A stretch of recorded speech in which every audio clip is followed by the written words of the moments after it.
శ్రీమాత్రే నమః. అందరికీ అమ్మవారి ఆశీస్సులు ఉండాలని మనస్ఫూర్తిగా ఆ తల్లిని వేడుకుంటూ మార్గశిర బుధవారం పరమ పవిత్రమైనటువంటి ఈ కథను భక్తి శ్రద్ధలతో ఆలకించండి. పూర్వం కర్దముడు అనేటటువంటి ఒక మహారాజు భూమండలాన్ని అంతా కూడా పాలిస్తూ ఉండేవాడు. ఆయన మహాపరాక్రమవంతుడు. ప్రజలందరినీ కూడా కన్నబిడ్డల్లా చూసుకుంటూ ఉండేవాడు. ధర్మప్రభు అయినటువంటి కర్దముడి పాలనలో ప్రజలందరూ ఎంతో సుఖంగా ఉండేవారు. దేవతలు సైతం అదృశ్యంగా వచ్చి అతని సభలో కొలువుండేవారు.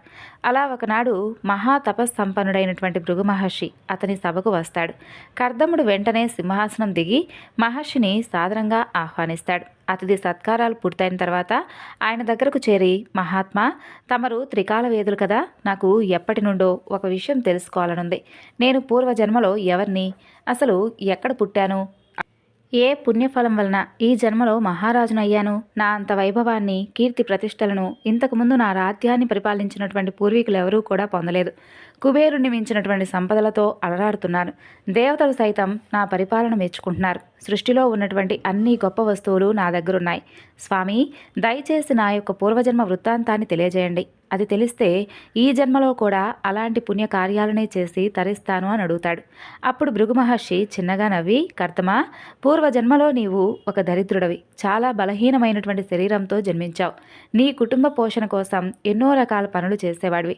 ఎంత చేసినా నీ సంపాదన నీ కుటుంబ పోషణకి ఏమాత్రం సరిపోయేది కాదు. దాంతో నీ భార్యా పిల్లలు నిన్ను అసమర్థుడవని దూషిస్తూ ఉండేవారు. వారి మాటలు పడలేక వైరాగ్యంతో ఒకనాడు ఇల్లు విడిచి అడవుల్లోకి వెళ్ళిపోయావు. అలా అరణ్యంలో దిక్కుతోచక తిరుగుతూ ఉన్నటువంటి నీకు ఒక ఆశ్రమంలో సకల మునుల చేత సేవింపబడుతూ ఉన్నటువంటి సౌబారి అనేటటువంటి మహర్షి కనిపించాడు. ఆ సమయంలో ఆయన సిద్ధాసనంలో కూర్చొని శిష్యులందరికీ కూడా దుఃఖ నివారకం, సకల శుభప్రదం అయినటువంటి ఒక మహావిద్యను ఉపదేశిస్తూ ఉన్నాడు. నీవు ఆయన దగ్గరకు వెళ్ళి సాష్టాంగ నమస్కారం చేస్తావు. ఆ ముని నిన్ను ఆదరంగా చూసి, నాయనా, ఎవరు నీవు, నీకు వచ్చినటువంటి కష్టం ఏమిటి అంటూ ప్రశ్నించాడు. మహానుభావ, నేను పుట్టుకతోనే కటిక దరిద్రుణ్ణి, దుర్బలుణ్ణి, విధవశాత్తు వివాహం చేసుకున్నాను. నా భార్యా పిల్లలను సరిగ్గా పోషించుకోలేకపోతున్నాను. దాంతో వారందరూ నన్ను నిందించడం ప్రారంభించారు. వారి మాటలను భరించలేక సంసారం మీద విరక్తి పుట్టి ఇలా అడవుల్లోకి వచ్చేశాను. స్వామి, నాకు ఈ సంసార సాగరాన్ని దాటే మార్గాన్ని సూచించండి అంటూ బోరున విలపిస్తాడు. ఇక నీ బాధ చూసి సౌభారికి మనసు ద్రవించి, నాయనా, బాధపడవద్దు. లోకంలో ఎవరికైనా కానీ వారి దుఃఖాలను పోగొట్టి సుఖ సంతోషాలను, సంపదలను ప్రసాదించేటటువంటి దివ్య వ్రతం ఒకటి ఉంది. దానిని వరద గణేశ వ్రతం అంటారు. ఆ వ్రతాన్ని ఆచరించి 4 వర్ణాల ప్రజలందరూ కూడా తమ తమ దుఃఖాల నుండి విముక్తులయ్యారు. మానవులకే కాదు, దేవతలు, ఋషులు కూడా ఆ యొక్క వ్రత ప్రభావంతో శుభ ఫలితాలను పొందారు. ఇది చతుర్విధ పురుషార్థాలను ప్రసాదిస్తుంది. కాబట్టి ఆ శౌబారి మాటలు విన్నాక నీ హృదయం ఆనందంతో ఉప్పొంగిపోయింది. వెంటనే, స్వామి, తమరు చెప్పినటువంటి ఆ గణేశుడు ఎలాంటివాడు, ఆయన గొప్పతనం ఏమిటి, ఆయన యొక్క పూజ, ఆయన వ్రతాన్ని ఎలా చేయాలి, దయచేసి దాని గురించి నాకు చెప్పండి, నాకెంతో ఆసక్తిగా ఉందంటూ వేడుకున్నావు. అప్పుడు ఆ సౌబారి నీకు ఈ విధంగా ప్రబోధించాడు. ఆది మధ్యాంతరహితమైనది, నిర్వికారకంగా, నిరంజనంగా, శోకరహితంగా ఉండేదైనటువంటి ఏ యొక్క పరబ్రహ్మతత్వం ఉందో అదే గణపతి తత్వం అంటూ వేద విధులు చెబుతున్నారు. గజాననుడు శుద్ధ పరబ్రహ్మ స్వరూపుడు. ఆది ప్రణవనాదం అంటే ఓంకారం ఆయన నుండే ఆవిర్భవించింది. సకల వేదాలు, శాస్త్రాలు ఆయన ద్వారానే ఆవిర్భవించాయి. సృష్టికర్త అయినటువంటి ఆ బ్రహ్మదేవుడు తనకు సృష్టి చేయడం తెలియనప్పుడు 100 సంవత్సరాల పాటు ఘోరమైనటువంటి తపస్సును చేసి సిద్ధి, బుద్ధి అనే కుమార్తెలను సమర్పించి గణపతి నుండి సృష్టి రచన సౌమర్థ్యాన్ని చక్కగా ఆయన్ను పొందాడు. ఆయనకు అత్యంత ప్రభావవంతమైనటువంటి ఏకాక్షరి, షడాక్షరి మంత్రాలను ఉపదేశించింది గణపతే.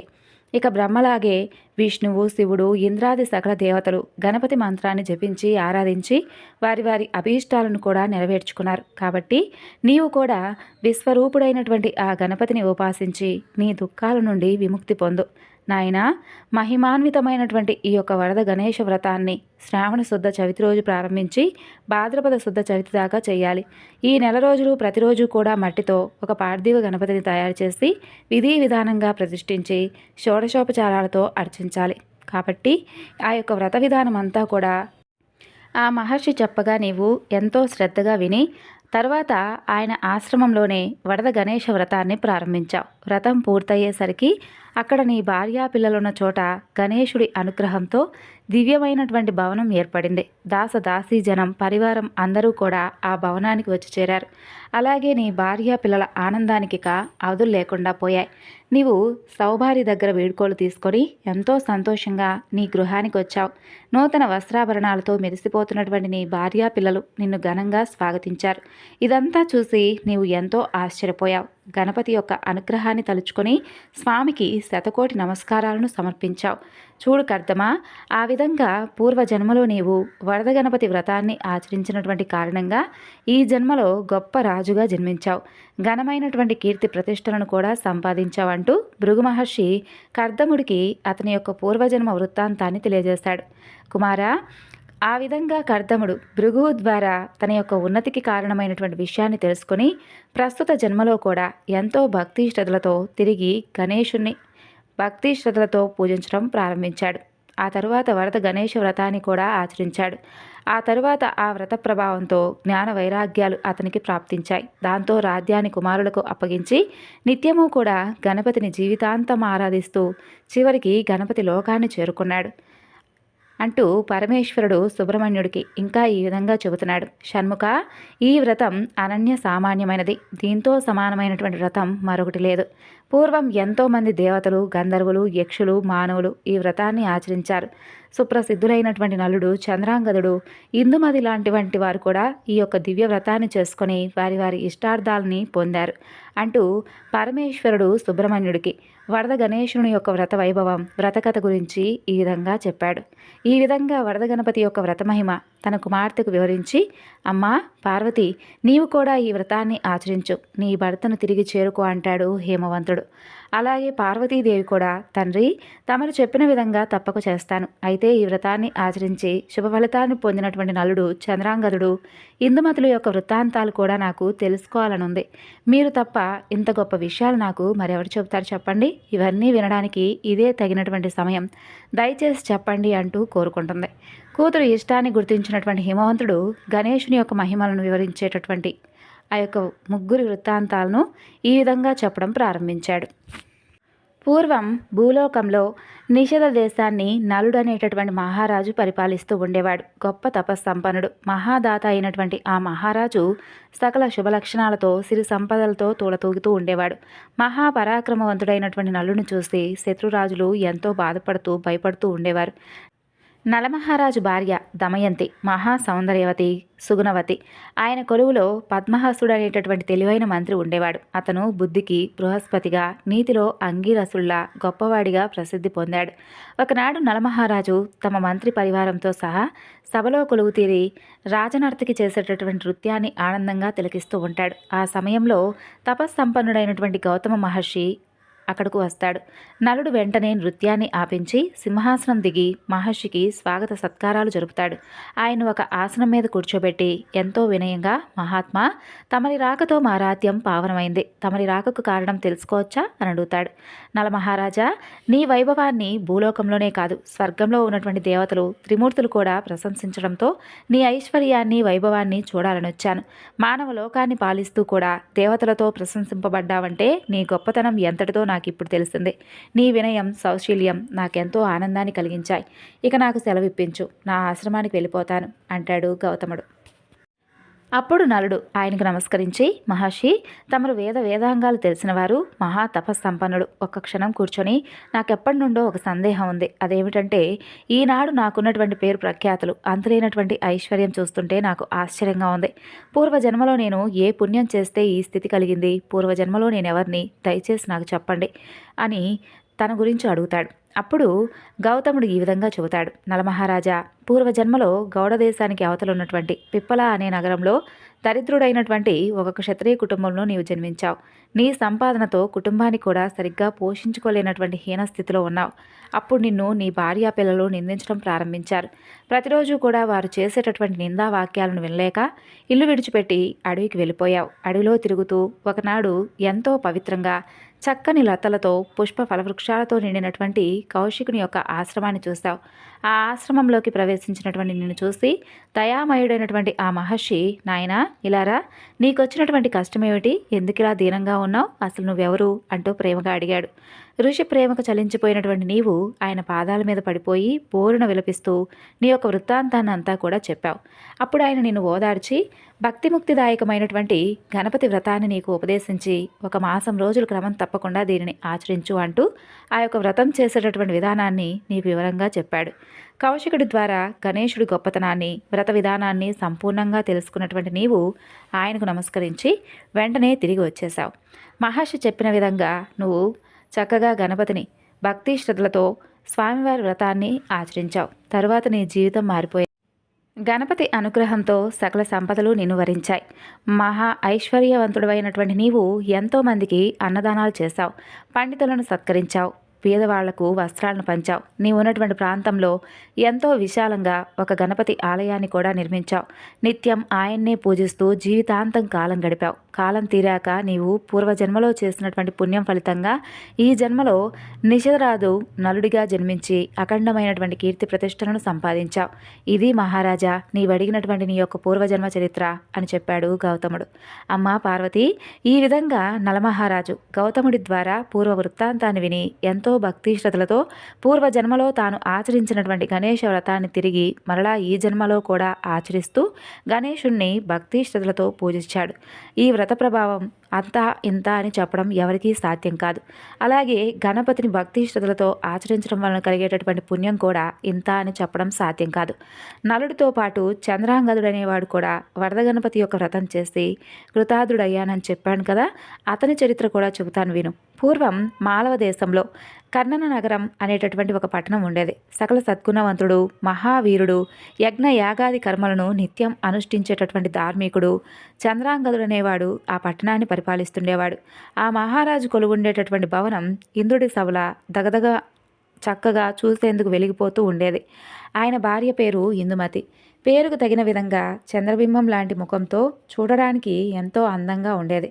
అలాగే అందంతో పాటు అనుకువ, వినయం, సౌశీల్యం లాంటి గుణాలతో మహాపతివ్రతగా పేరు తెచ్చుకుంది. నిత్యం భర్తను దైవంగా భావిస్తూ దేవ అతిథి పూజలతో కాలం గడిపేది. చంద్రాంగదుడికి వేటాడటం అంటే ఎంతో ఇష్టం. వేటలో భాగంగా ఎన్నో మృగాలను హింసించి చంపుతూ ఉండేవాడు.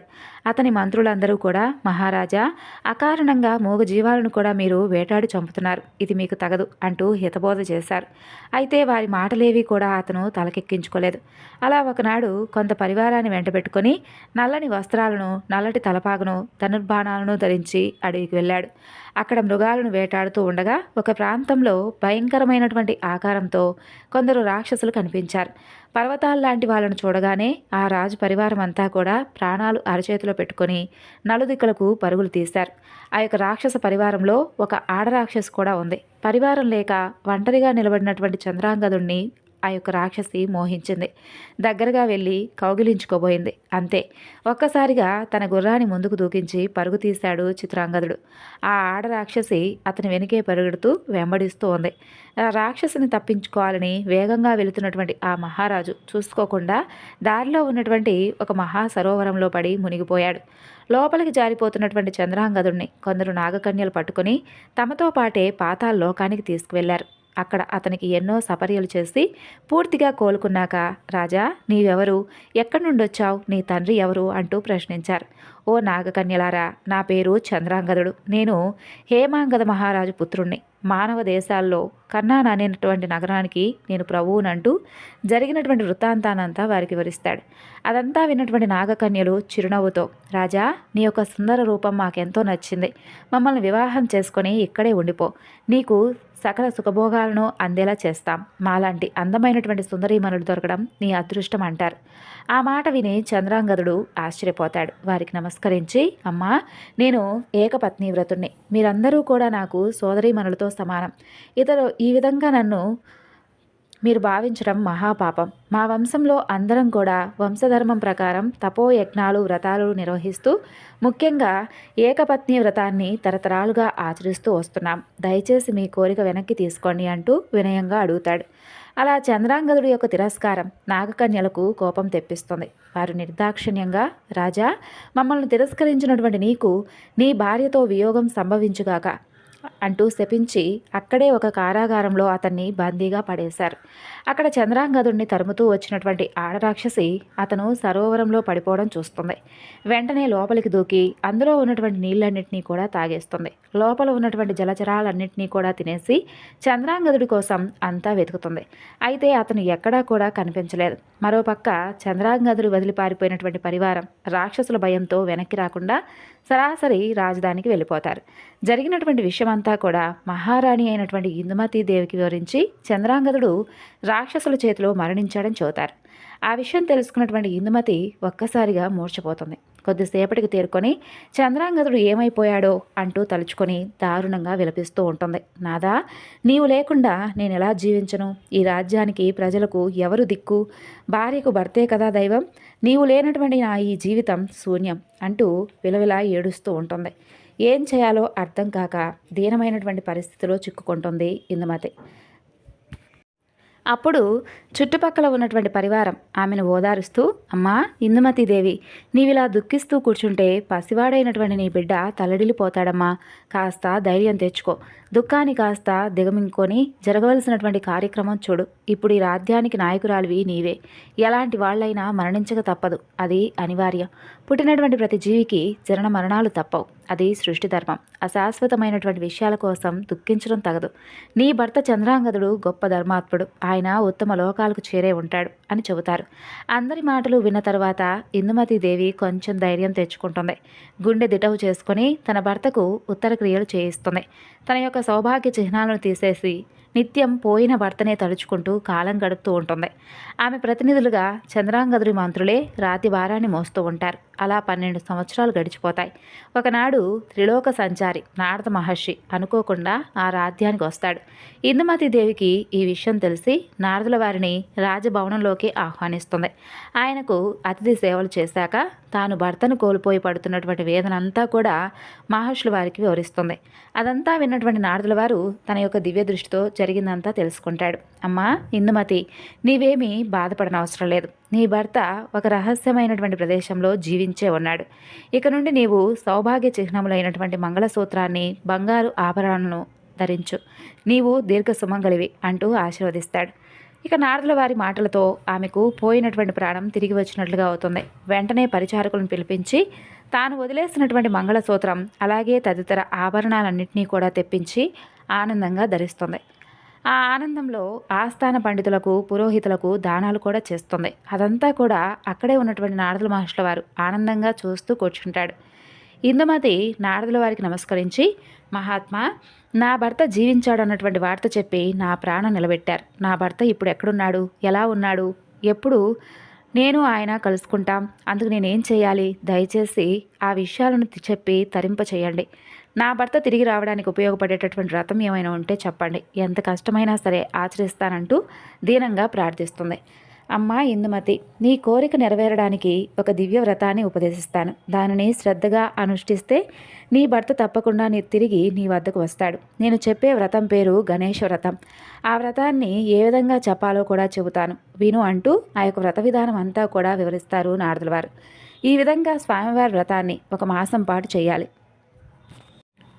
నీవు కనుక ఆ వ్రతాన్ని భక్తి శ్రద్ధలతో ఆచరించి బీదలకు అన్నదానం, వస్త్రదానం చేస్తే తప్పకుండా నీ భర్త నిన్ను తిరిగి కలుసుకుంటాడు. నీ భర్త సజీవంగా పాతాళంలో నాగకన్యల దగ్గర బందీగా ఉన్నాడు. నేను చెప్పిన విధంగా చెయ్యి, నీకంతా శుభమే జరుగుతుంది అంటూ ఆశీర్వదించి వెళ్ళిపోతాడు నారదుల వారు. ఇక ఇందుమతి నారదుల వారు చెప్పిన విధంగా చక్కగా గణపతి యొక్క వ్రతాన్ని భక్తి శ్రద్ధతో ఎంతో నిష్టగా ఆచరిస్తుంది.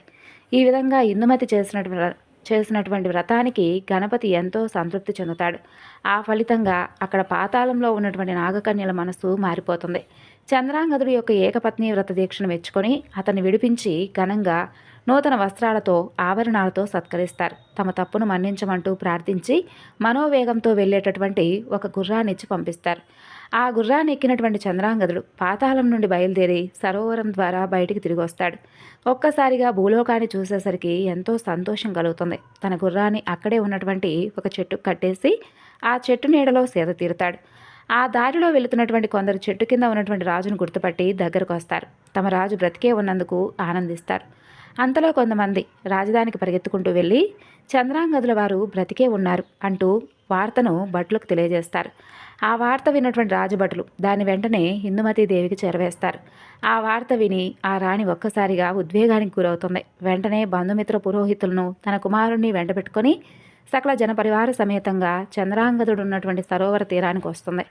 12 సంవత్సరాల తర్వాత భార్యాభర్తలిద్దరూ కూడా పరస్పరం కలుసుకుంటారు.